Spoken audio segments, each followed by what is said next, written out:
We are live, and we are live on Instagram. What is up, everybody? Robert Sykes, KetoSavage.com. Crystal Sykes, LadySavage.com. Boom! We're back in action. So today is a great day. Today is Wednesday. That means we got live at 5. We're going to start off the discussion today with a conversation on how we think the pandemic has affected the ketogenic community. This was a question that was asked last week. Yes, this was a question brought to us last week, and Crystal's going to start off the conversation. Oh, am I? Oh, you are. Okay. Well, first of all, let me just say that it's really sad that nobody can get together this year, and I think that does affect the keto community. I think one of the strongest points of the community is that we have get-togethers, that we have meetups, and we have conferences, and we have all those things. And unfortunately, with everything going on, it's prevented us from being able to see each other and connect the way that we want to. And so I think that has caused us to have like a little bit more distance. However, we're really good at having a community on social media. And I think that is what keeps us strong and together. And I feel like we all have really tried to support one another through this whole time. There has been a couple of really negative things that have happened within the community that I'm kind of disgusted with, to be frank. But I haven't done any negative things. Yes, you do. With the conferences. Oh, yeah. And I am hurt that people handle situations the way that they do. And it wasn't directed towards us, but it was a messy situation. And I felt like it was really unfortunate. And so I think that part, because they had to cancel some of the conferences, people were very nasty with that situation. So I think that kind of caused some rifts or tiffs or not great feelings with some of the community. And I'm not sure how those relationships are now because I haven't really talked about it. But I think that was the only real, like there was the conferences getting canceled. That really stinks because we can't be together. However, I feel like we are really good at supporting each other online, but sometimes being online can cause some negative outcomes. And with the conferences being canceled, that did cause some negative outcomes. I think the community as a whole is really strong. And I think we'll continue to be strong. And I think as soon as we can have conferences and gatherings and meetups and all those things, I think we'll be just as strong, if not stronger, because we'll be so excited to see each other. And yeah, that's my take. Is that a good take? Yeah, I think so. I think it's a good take. I think Zoom is great in the sense that we're able to connect still. We're able to do podcasts. We're able to have video conferences and everything, even though we're not there in person. I do hate that the conferences all get canceled. I hate that all my competitions got canceled. I think this Zoom and all these softwares are great at what they're designed to do. However, it's made me realize how much I hate connecting with people via some medium in between us, like having a screen that I'm looking through. Like you miss so much. Yeah. When all this is said and done with and over, I am committed to doing so many more in-person podcasts than I have ever done before. Normally my podcasts are like remote podcasts in which you call in via Zoom. That's what most podcasts are these days. Obviously not because of COVID, but also totally looking at, aside from COVID, most podcasts are done, remotely because it's easier. It takes time, energy, and effort to fly somewhere, drive somewhere, and record in person. However, the quality conversation that you get with somebody face-to-face is just so far and above what you're going to get via Zoom that I am motivated to make that the direction my podcast takes and just interact with people like people are supposed to interact, like over a campfire, face-to-face, something of that nature. Like I crave actual human interaction, not human interaction through a screen. Like that's not the same as real human interaction. So that's been a frustration of mine for sure. Sorry, go ahead. No, you go ahead. I think it was really cool that the Berries did do the Proper Human Diet conference online. I thought that was really cool. And then also KetoCon still had their online presentations, which I thought was a really great idea because people still got the information. But anyways, that was my last little. You didn't say anything about the community. You talked about podcasting. So yeah, as far as the community is concerned, like social itself is great, like social media, being able to interact with people online. It can definitely be it's such a double-edged sword. Social media is such a double-edged sword. It's like money. Like money is not good or bad. Money amplifies the person that you are. Social media is the same way. Social media is not good or bad. It just amplifies the type of person that you are. And if you're a really good person, you can do a lot of good with social media. If you're a really bad person, you can do a lot of bad with social media. So you have to take it into context there. But I feel like we're pretty good people, so we try and do good with it. But there are definitely some haters out there, some trolls that are just negative. Even within the keto space, the keto space is awesome. The keto community is incredible. I'm super proud and grateful to be a part of it. But there's some haters in the keto space. There's some people that are just nasty that I would be totally fine with them being gone. And I feel like in context of COVID, when tensions are high, stressors are high, everything just gets amplified that much further. So if you're a nasty person to begin with and you're stressed out because COVID, you've been locked up, you're going to take that out in an even more negative fashion on social media. So that's unfortunate. But I really just crave real human interaction. That's what it all boils down to. I want to, somebody got Mike Rayburn right here. What's he saying? RV podcast studio trip around the world. I have thought about that. I will do that. It's going to happen. Count me in. All right, you want to dive into some questions here? And by anything that we just said, like we didn't mean any negative anythings.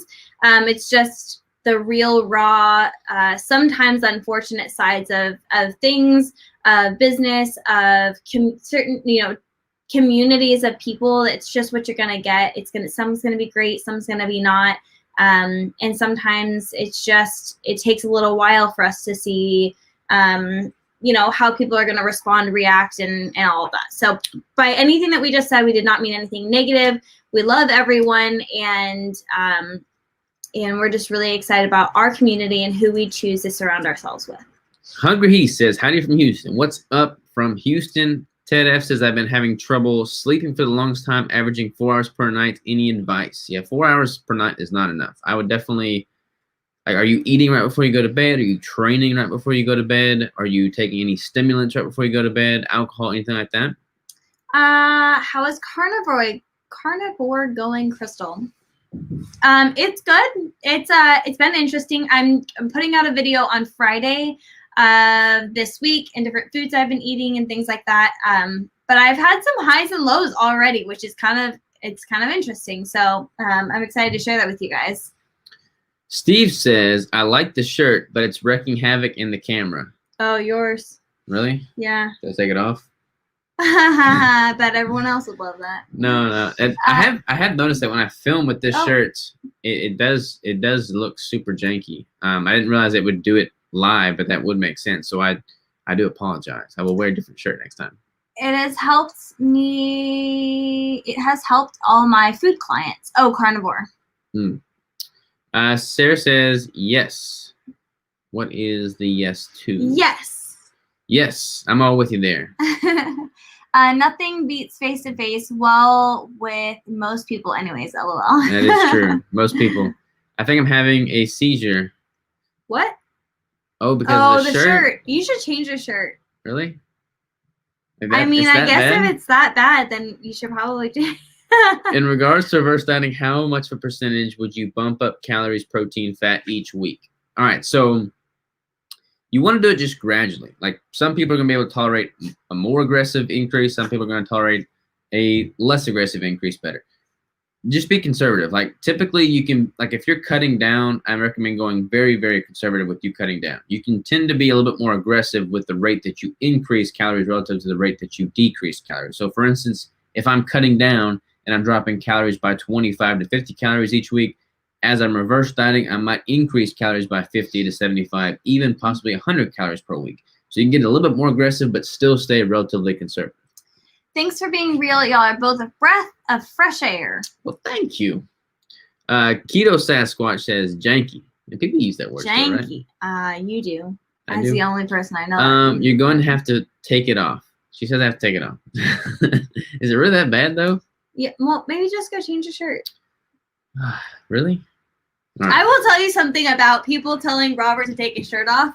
I will tell you one thing real quick. Go ahead. No, I want to hear it. No, you gotta go change your shirt. All right. You'll probably be able to hear me. Okay, so I'll tell you what.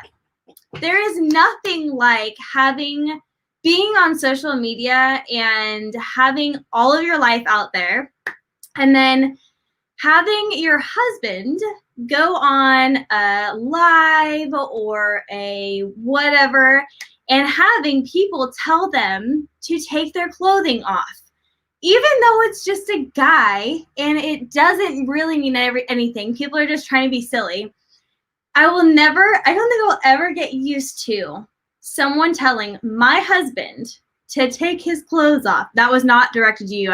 I was just like, that was just like something that reminded me of things that have happened, and it will never become normal. And I know he's a bodybuilder and he's half naked all the time anyways, but I think it's hilarious that people like all of a sudden just decided that it was okay to tell someone to do that. And I just think it's weird. Maybe I'm the weird one. But imagine if we had guys on here telling me to take my clothes off and how wrong that would be. I just think it's funny.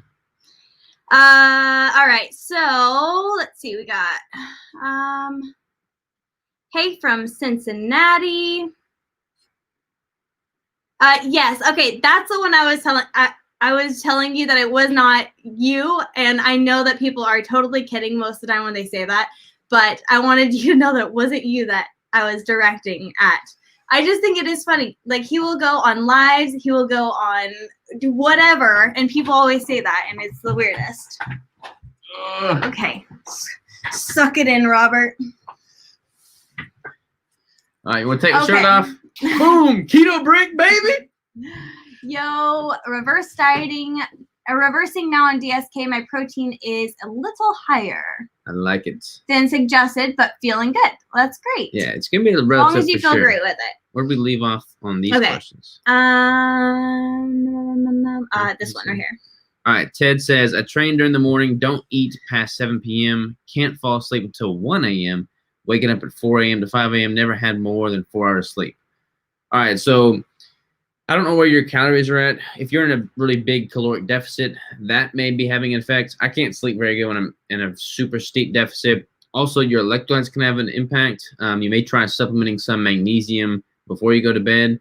I don't recommend leaning on melatonin too much, but maybe having a slight increase or having a slight supplementation of melatonin initially to kind of get the system, your circadian rhythm kind of dialed back in may be advantageous. Is it messing with the autofocus? That must have been it. It is messing. Medding. And say shit. Just kidding. Love you, Crystal. Yes, that's when I was talking to you. I was just, I knew that you were joking. Nobody would want to see my husband without a shirt. That's hilarious. Oh, that's hilarious. I felt so sorry for Robert. When that happened to him during the PhD summit at his PhD, his presentation was amazing. Well, thank you for actually listening to the presentation. It is funny. Like, that was one of them where it was like he was giving an actual presentation, like on the knowledge that he has, and people are on there telling him to take his shirt off. I'm like, what? Whoever actually told you it was okay to tell someone else's husband to do that? Are you sad or happy about debate? Which debate are we talking about? Keto Sasquatch says, I take my shirt off and people think I have a sweater on. Funny. We good over there? Hey, I just wanted to say that I love your keto bricks. Well, thank you. Thank you. We love you. Dana says, cannot wait to order the new keto brick flavor this weekend. It is thebomb.com. Yeah, everybody, in case you didn't know from the announcements, new keto brick flavor, buttered maple pecan, dropping this Sunday, the 8th at 12 noon. Pause due to poor connection. At 12 noon Central Standard Time. It's the second time it's done that. What's the reason for increasing protein if high fat is working for cutting, muscle building? Just curious. in the context of the reverse diet, or what is this in context? So I'm pretty sure this is regarding the reverse diet. That's what we're talking to. So I increase. Yeah, you got to just clarify, because did I miss a question while I was gone? No. What is the reason for increasing protein? I'm guessing that during finding your protein threshold. Maybe this is just a totally standalone question. Yeah. If high fat is working for cutting, muscle building, you don't need to increase your protein. You want to make sure you're getting adequate protein. You don't want to be under consuming protein, but I prefer to lose body fat with a high dietary fat ratio. So there is some nuance there. The election, we don't know. We don't know what the election outcome is yet. There is some outcome. There is an outcome? I haven't seen it yet. No, not like an official. But I'm not going to talk about it. Not talking about it, apparently. And not because of any particular reason, but I don't like to talk politics on our channels. Hello from sunny Arizona. Nice to catch you live. Well, nice to catch you live. Hope Arizona is amazing. Tina says, I felt so bad for him. I read that one? You already read that one. And also, she said I was not weird. Oh, yes, threshold. So, yeah, the reason it's good to find your threshold, like a lot of people have no clue what they perform at different ratios. So say you do keto and you just do like 75% fat, 20% protein, 5% carbs, boom, that's what your ratios are. But if you've never tested to see what your body responds to at a higher fat ratio, a lower fat ratio, higher protein, lower protein, you just lose a lot of context. So having that knowledge is very important. That's why having a protein threshold and kind of establishing that threshold is so key. And that threshold is subject to change based off of what your total caloric intake is, based off of what your current body composition is. If you have a lot of fat to lose, if you're very lean, a lot of context there. Kristen says, Crystal, is it this Friday you're going to tell us what you're eating on Carnivore? Mm-hmm. Yeah, so last Friday I uploaded one that showed all the different types of meats I'll be eating, and then this week I recorded Monday and Tuesday's days of eating. They have different things, but I ate the same thing today as I did yesterday. So there will be 2 days of eating, and then I'll kind of update you guys on some other things that's going on with it as well. So yeah, but I will be letting one out on Friday. Every Friday will be the Carnivore updates. All right, Keto Sasquatch, can I come by and get a pre-release order of the new bricks? I don't have enough bricks to last my trip here now that it's been extended. Yeah, you're right down the road, man. So swing on by. Right down the road. And we may be able to just hook you up, brother. One of the benefits of being a local. Can you get too much sodium on the keto carnivore diet? You can get too much sodium on any diet. The thing is, with electrolytes, like your body's smart. There's an equilibrium that exists between your water intake, your sodium intake, and your potassium intake. If you increase sodium, your body is going to help establish that electrolyte equilibrium again. If you decrease sodium, your body works to establish that equilibrium. If you increase water, if you decrease water, all these things work in a state of flux, but your body is smart and wants to return to homeostasis. So if you ramp up sodium, your body can make that the new normal. If you decrease sodium, your body can make that the new normal. To a point, like if you probably don't need to have 30 grams of sodium a day, but you're able to change what that equilibrium point is. It just takes 24 to 72 hours for your body to reestablish that new equilibrium point. Can I ask a question to you guys? All right, so I am doing the carnivore for 3 weeks. First, what's your favorite carnivore dish and not ribeye? And second, what would you guys like to see as far as me doing carnivore goes? I have a lot of people who are interested in it or are also following along and doing it as well. And if there's something that I could provide that I'm doing that you guys want to know about, please let me know so that I can make sure to record that in the weekly videos. Other than like how I'm feeling, and I probably will just do like 2 days of eating throughout the week, but all the 3 weeks. And then maybe just if I make something super fun, then update you guys on that. But beef tongue and oxtail is one of my favorites. I'm going to have to skip out on that one. You never had beef tongue? I'm Yeah. pretty sure I cooked it for you once. You did, and I'm gonna have to skip out on that one. It tastes totally good. Nope. It tastes really good. No. Oh my gosh, you're such a wimp when it comes to foods. I am. All right, Steve says down 100 pounds and I hit my goal weight, so I am in maintenance. Congrats on losing 100 pounds first and foremost. Yeah. I eat between noon and 6 p.m. 30% protein, 65% fat, and I run 60 plus miles a week. Wowzers. That's a lot of running. Between 9 p.m. and 1 a.m. because that is most convenient for me. 9 p.m. and 1 a.m. That's a strange time to run, but I like it. I like it. Would it be better to go to sleep early and get up to run early? So I personally like to work out early in the day. I wake up early, I work out early, and then I go to sleep early. A lot of that's going to be personal preference. Like whatever is most conducive to your preferences, your routine, your work schedule, your sleep schedule, that's what's going to be best because you're going to be more likely to sustain it and be consistent with it.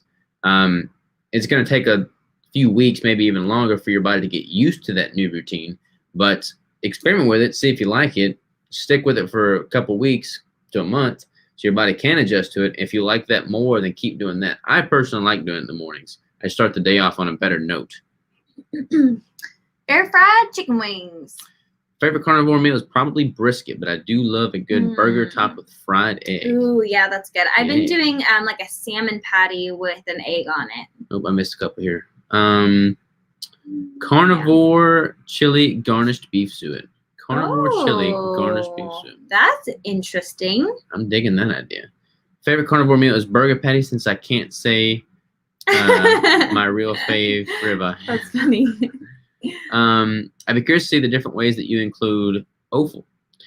Is it awful or offal? I think it's awful. Awful. I'm pretty sure that's how you pronounce it. I know what it is, but I don't know how to pronounce it. Yeah. So I like it all. I like it all. You don't really like much of anything. No, but I have incorporated it every day. That's good. That's good. I've been the blends are really good. Like if someone does not like organ meats, getting like a blend, like an 80-20 blend with liver and heart is pretty safe. That is what I have been doing. I showed you guys last Friday on the video that I'm doing like a liver, heart, kidney blend, and I've been eating it every day, and I've been getting it in without any problems, and I'm so proud of myself. So proud of her. All right, Samantha says, if someone was to hire you for coaching with the intention of needing help with reverse dieting, what can they expect with the coaching package? Like how will it work? With you or with me? We are different. I'll go over mine and you can go over yours. Sure. So right now I'm not doing one-on-one daily clients. I'm doing the connection calls. So the first call will be an hour long. We'll go over everything. I send you a follow-up email of everything that we talked about. You will kind of follow through with what we talked about for the next 2 weeks. After 2 weeks, we will jump on another 20-minute call, see how things are going. If we need to adjust, we will adjust. I will send you another email again 2 weeks later. So it's kind of like a 6-week total thing, but we talk every 2 weeks. And that's just so that you can do all that you need to do within that period of time. And you can email me at any point, but it is not like a daily check-in. It is a every other week check-in, so that you are able to follow through with all the things that we talked about, and then we can have a check-in and so on and so forth. So mine is daily check-ins on a month-to-month basis, like you coaching packages month-to-month basis, not daily check-ins every month. But yeah, it's a month-to-month coaching package, daily check-ins via a software called Slack. I do an initial consultation call to dive deeper into it, and then I update macros every single week via a Google spreadsheet that you have access to and plug into a macro tracker. So yeah, pretty interactive on my end. Boiled and after the skin is off, beef tongue is wonderful, fatty, and flavorful cut and can be added into other recipes. We did try it one time, and Robert really liked it. I have a really hard time with organs. I just gag at the thought of it, and I cannot get myself to chew it and swallow it. It's my brain. It's not even the taste. It's just my brain won't let me. But it's like a totally different. It's not even really an organ. When you think of organ, it is an not organ. okay. It's not a normal meat. It's a muscle.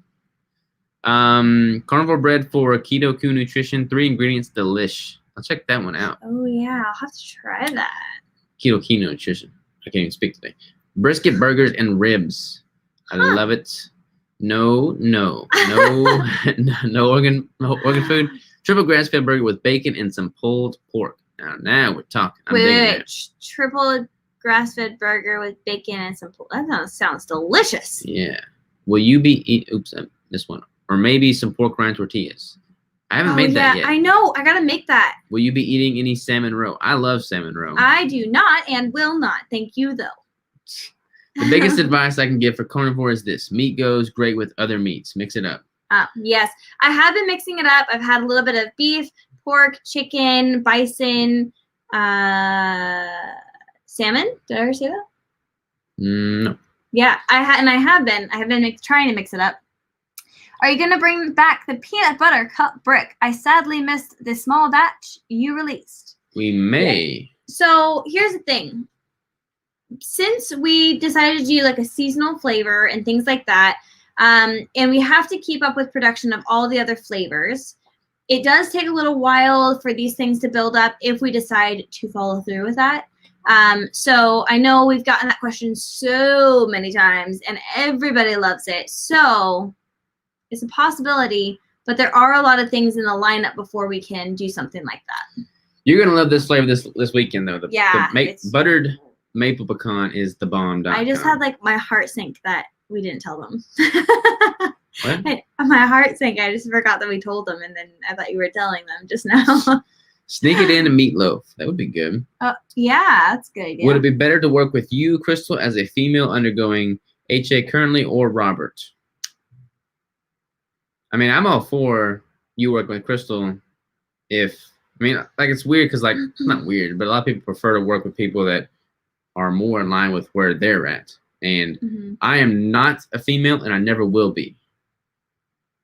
So there is that.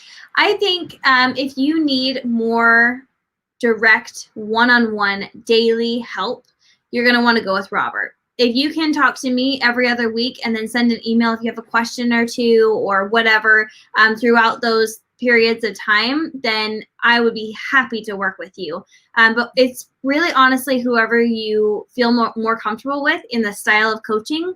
But we're both going to do it the same way. We're going to use the same type of protocol. So whatever one you feel most connected to or think that you'll be able to reach your goals a little better. Ted says, don't feel bad, Crystal. I'm with you on organ meats. Gag face. Not a fan of the organ meats, That's funny. Okay. Do you do carb refeeds? If so, how often? The last carb refeed I had was 6 years ago, so it's been a while. I do not. We do not. We do not do that. We don't do it. I love liver as a pate. I do love the pate. Is everything?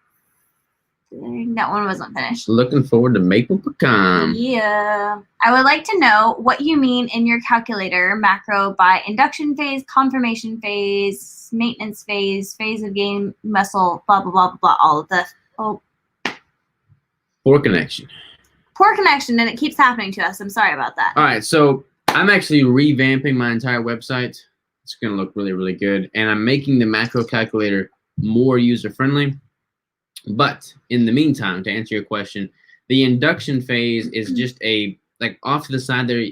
Actually, I don't know if you can see it or not, but the induction phase is a 30% decrease in calories from maintenance. So I'm just reading some comments, sorry. So if you're first starting keto, hence induction, you can often ramp up ketone production in the short term by being in a caloric deficit. After all, the ketogenic diet and being in ketosis is a survival mechanism for those not having food. So by simulating a pretty steep deficit, you can ramp up production of ketones at an expedited rate. However, that's what that is. The consolidation phase is a 20%, and then it just keeps going up from that. Then you get the maintenance, and then the building muscle is basically a 0 to 10% increase in maintenance calories so that you're at a surplus, which is going to be better for building lean tissue. And the accelerated fat loss is, I believe, a 20% decrease in calories from maintenance. First and foremost, though, need to establish a good maintenance. So I would figure out what your actual maintenance is. You can use the macro calculator as a starting point, but eat at those maintenance calories for a while and see if that's actually maintenance. So if your weight, your composition, performance, if everything maintains, then you're pretty solid as to what your maintenance intake is. Bison is so good. I agree. So good. Need to start 24-hour brick production. For real, though. Hey, man, just quit the Amazon gig and come over here and make bricks with us. You got one over there? Yes. Can't wait to try the new brick flavor, but also I need to order some more peanut butter bricks. Those are my number one fave for now. You can't ever go wrong with PB bricks. Yeah. Chris says, am I the only one grateful that you are two of the only ones who stick to strict keto? You wouldn't tell an alcoholic to alcohol refeed. LOL. Yeah, I'm right there with you, man. I am definitely the strict keto guy, Crystal's strict keto gal, and you don't need carbs. And I feel like it's not like I have anything against carbs. Like I could tolerate carbs pretty well, actually. I could eat a whole bunch of carbs. I think both of us could. Both of us have the body type where we could eat all the carbs and not have a problem. Yeah, but it's like, why? I don't need them. I don't want them. I don't crave them. I'm not going to benefit from a performance standpoint. So rather than doing that, I'm just going to double down on what I know is effective and hopefully be a source of inspiration, education, and motivation for people that do benefit better from strict keto.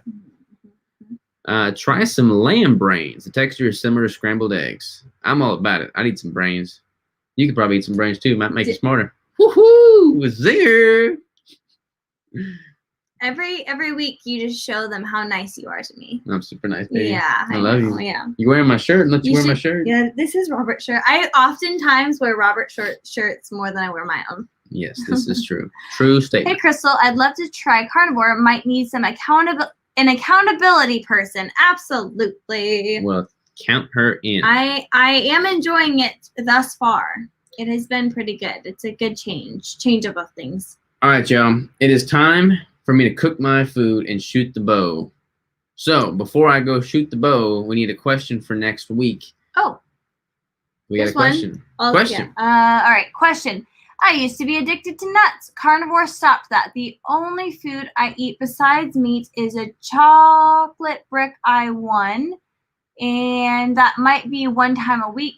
Will this new flavor be super addictive as well?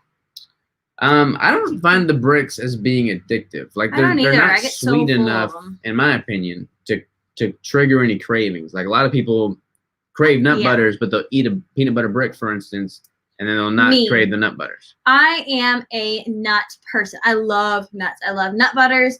But I just had a jar of peanut butter, and I'm pretty sure I emptied it way too fast. But and this was before Carnivore. But the peanut butter bricks are so rich and so filling because they're so dense in fat that I can have like maybe a quarter of it and I am like toast. Like I can't eat anymore. And the nut butters, like peanut butter, I can eat the whole jar in one sitting and have no problem. But for some reason, when it's in the brick, I don't find it to be that way. And I can't say for you particularly, but it is delicious. I'd say it's pretty rich. And so for me, this one is very similar for me as the peanut butter is, where I can have so much of it, but at a certain point, I'm just like, oh my gosh, this is so good. It's so rich that I can't have more of it. But like Robert can down 5 of them in a row. Yeah. So it kind of just depends on who you are and what your taste is like. Yeah, I don't eat like a couple bites. I eat a whole brick for sure. I always eat the whole peanut butter brick. All right. That was a really good question that I want to use for next week. What's the best food to break your fast with? So that'll be the question for next week. What's the best food to break your fast with? Okay. So that'll be it. Let me take a picture of that before I forget. You got it? You got it? I got it. All right, y'all. Thank y'all for tuning in. Appreciate it. And we love you. We are excited about everything going on. Excited to have my Instagram account back. Excited for the brick launch this weekend. Excited to be tuning in with y'all every Wednesday. We're just excited about life. So hope y'all have a wonderful day, and we will talk to you soon. See ya.